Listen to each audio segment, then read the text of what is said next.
कि सुबह से आप लोग इस धूप में बैठे हुए हैं। मुझे मालूम है कि ठंड के मौसम में अगर अचानक से धूप निकल आता है तो बड़ी परेशानी का सबब हुआ करता है, क्योंकि सारे लोग स्वेटर इनर वगैरह पहन करके आए हुए होंगे तो परेशानी हो रही है। मगर आप ये जान लें, ये परेशानी उतनी बड़ी परेशानी नहीं है जितनी बड़ी परेशानियों को झेल कर, मुसीबतें अपने ऊपर झेल कर और जुल्म अपने सरों पर झेल कर अपने बच्चों के खून को इस देश के लिए बहाकर और अपने नौजवानों के कलेजों का टुकड़ा इस मुल्क के लिए देकर जितनी परेशानियां हमारे पूर्वजों ने, हमारे शहीदों ने झेली है, ये परेशानी उसके आगे कुछ भी नहीं है। एडमिट कार्ड है।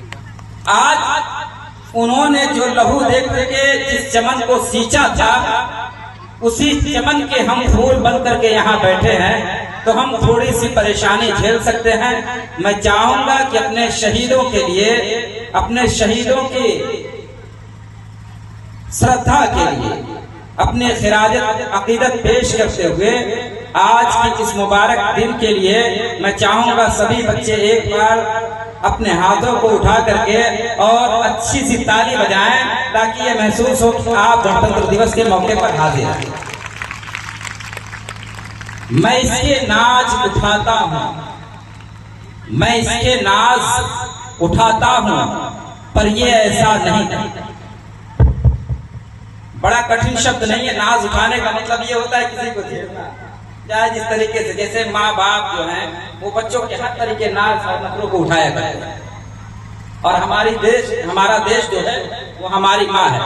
जैसे हमारे माँ बाप हमारे नाज नखरों को उठाया करते हैं, उसी तरीके से मुल्क भी उठाता है। तो शायर कहता है कि मैं इसके नाज उठाता हूँ, पर ये ऐसा नहीं करती, ये मिट्टी मेरे हाथों को कभी मैला नहीं। मैं इसके नाज उठाता हूँ, पर ये ऐसा नहीं करती, ये मिट्टी मेरे हाथों को कभी मैला नहीं करती। और शहीदों की जमीन है जिसको हिंदुस्तान कहते हैं, ये बंजर हो के भी बुज़दिल कभी पैदा नहीं। जोरदार तालियां। शहीदों की जमीन है, ये शहीदों की जमीन है जिसको हिंदुस्तान कहते हैं, ये बंजर हो के भी बुज़दिल कभी पैदा नहीं करती। और मैं छोटे बच्चों से ये कहना चाहूंगा कि प्यारे बच्चों, आप इस देश का मुस्तकबिल हो, आप इस मुल्क का भविष्य हो, और किसी देश का मुस्तकबिल और भविष्य तभी उज्जवल और चमकदार हो सकता है जब जो नन्हा सा पौधा है उसको अच्छे से सींचा और रोपा और उसकी देखभाल की जाए। और देखभाल होने का आज के दौर में एक वाहिद और सिंगल तरीका यह है, उन्हें अच्छी तालीम दी जाए। बगैर अच्छी तालीम के, बगैर अच्छी जानकारी के, बगैर अच्छे एजुकेशन के कोई भी बच्चा किसी मुल्क का मुस्तकबिल नहीं हुआ कर सकता। आप ये जान लें, 100 में 70 आदमी जिस देश में नाशाद है, 100 में 70 आदमी जिस देश में नाशाद हैं, दिल पे रख के हाथ कहिए क्या वो आजाद है? 100 में 70 आदमी जिस देश में नाशाद हैं, दिल पे रख कर हाथ कहिए क्या वो भी आजाद हैं? आप ये जान लें कि अगर अपने महापुरुषों का, अपने शहीदों का, अपने बुजुर्गों का और अपने जिम्मेदारों की हर एक कुर्बानियों का सिला अगर लेना है और पाना है, तो उसके लिए जरूरी ये है कि हम अपने भविष्य को सुधारें। और सुधारने का एक सिंगल तरीका यह है कि बच्चों को ज्यादा से ज्यादा तालीम दें। एजुकेशन बहुत जरूरी है। अंधकार में जिस तरीके से एक दिया जुगनू रात के अंधेरे में जब चमकता है, छोटे बच्चे जब रात के अंधेरे में निकलते होंगे घर से तो देखते होंगे कि आसमान में कुछ टिमटिमा रहा है, कुछ टिमटिमा रहा है। वो ऐसी लाइट होती है कि दिन में आप उसे देख नहीं सकते, दिन में आप उसे नहीं देख सकते। मगर अगर अंधकार है, सामाजिक अंधकार है और उस अंधकार में उसकी कीमत जाननी है तो रात में जाग करके अपने घर से बाहर निकलो और निकलने के बाद देखो कि आसमान में जो जुगनू टिमटिमा रहा है उसकी रोशनी इतनी बेहतरीन है कि रात के अंधेरे को चीर करके अपनी रोशनी दिखा दे। जोरदार तालियां। और जो बच्चे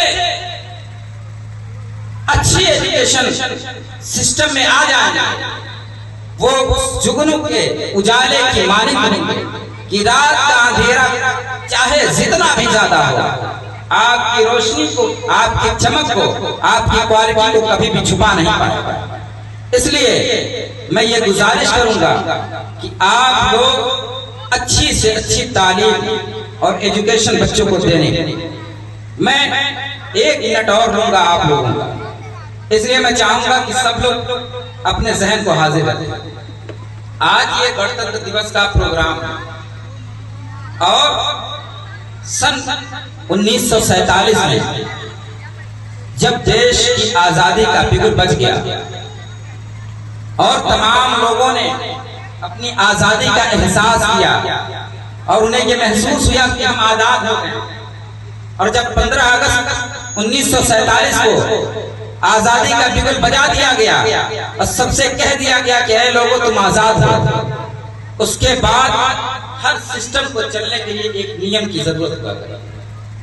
जैसे सर का ये विद्यालय है तो आप जब अपने बच्चों को लेकर के आएंगे तो तमाम चीजें बताने के बाद, एडमिशन कराने के बाद आपको बताया जाएगा कि ये रूल और रेगुलेशन है विद्यालय का, इसके तहत ही बच्चे चलेंगे तो अच्छी तालीम हासिल करेंगे। उसी तरीके से जब मुल्क आजाद हो गया तो आजादी के बाद जो हमारे पूर्वज रहे, जो हमारे जिम्मेदारान रहे, जो उस वक्त के सबसे अच्छे तालीम याफ्ता रहे, एजुकेटेड पर्सन रहे, उन लोगों ने इकट्ठा होकर के एक ऐसी किताब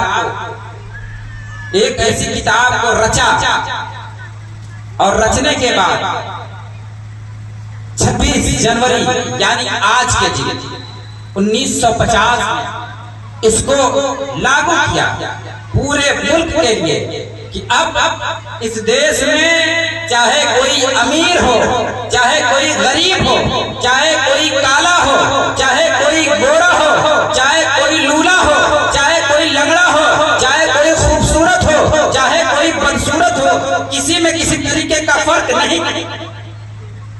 और इसी की खुशी जो मनाई जाती है वो गणतंत्र दिवस है। ये बताया जाता है कि यहाँ कोई अमीर और गरीब नहीं है, चाहे अमीर हो या गरीब हो सब बराबर, चाहे बूढ़ा हो जवान हो सबका अधिकार बराबर है, चाहे बेटी हो चाहे बच्चा हो सबका अधिकार बराबर है। अब यहाँ बेटियों को भी उतना ही अधिकार मिलेगा जितना बेटों को अधिकार मिला। आप ये जान ले, इसी खुशी को मनाया जाता है जिसे आज के दिन यानी 26 जनवरी गणतंत्र दिवस के रूप में मनाया जाता है। तो आप ये जान लें कि आज के 78 77 78 साल पहले हमारे